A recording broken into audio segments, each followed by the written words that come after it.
Good morning, everybody, and it's absolutely fantastic to see such a great turnout here this morning, as there was 9 months ago when we started out on this journey together, and I know it was representative of the huge engagement right across the House of the Oireachtas, right across all of the people who work here over the course of this journey that we've been all on together.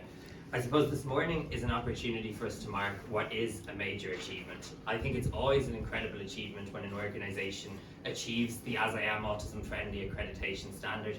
It is a demanding standard, it takes time, it takes dedication, and it requires real change.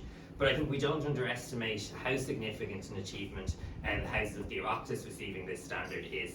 Becoming one of the first national parliaments in the world to be autism friendly, to be accessible for the 1 in 27 people in our country who are autistic. But we also recognise that in terms of the environment, the place in which you work, where there's civil servants, where there's political staff, where there's public representatives, that there's an added layer of complexity. And to reach this achievement in such a short space of time really is, I think, a testament to the level of commitment and leadership that has been on display over the course of the journey. For us, I think this is a really important example. It's not just about the improvement of accessibility within Leinster House on a day-to-day basis, but we very much feel this sets an example for other public services to follow suit. We think it is not just about enabling autistic people to be engaged and access the political process, but actually also about challenging other public services to be truly accessible for every autistic person, so autistic people have the same chance to participate. In terms of reaching this milestone, it couldn't come at a better time. AsIAm this year is marking our 10th anniversary operating in Ireland, and it's hard to believe 10 years ago that we could have reached a point where the discussion of autism, the recognition of the barriers that autistic people face would be so mainstream and would have the support of such an august body as those gathered here today. We're also very excited that this achievement has been reached in advance of the publication of the Autism Innovation Strategy, which we're awaiting in the coming weeks. And again, we hope it will really serve as an example of what is possible and encourage other public services to come on board. I think all that remains for me to do this morning is to say a number of thank yous.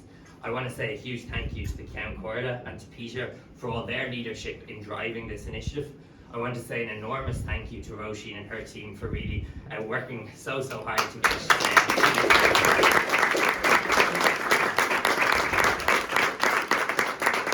I want to thank the former Joint Oireachtas Committee on Autism, the now all-party group on autism, who of course really got behind this idea and pushed it on the agenda, and I think everyone in particular would recognise the role that Senator Carrigy played.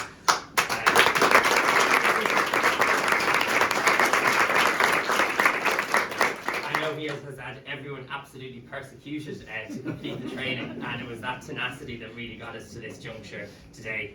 I want to say a huge thank you to Zara and everybody on our training team who've put many hours of work into reaching this juncture, and we couldn't have done it without you, so a huge thank you for that.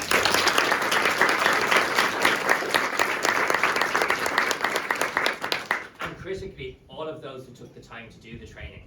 We know how busy everybody is. We know none of us like to have extra items on our to-do list, but hopefully it's training that will really inform your day-to-day practice and will really, I suppose, help you to think about the small steps you can make that really do make a big difference in giving autistic people the same chance in day-to-day life and in our society.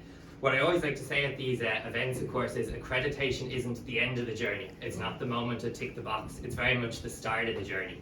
And we look forward to working with you in the time ahead as you continue on your implementation journey and indeed build on it. So I think all that remains for me to do is to formally present the certificate to the Comhairle.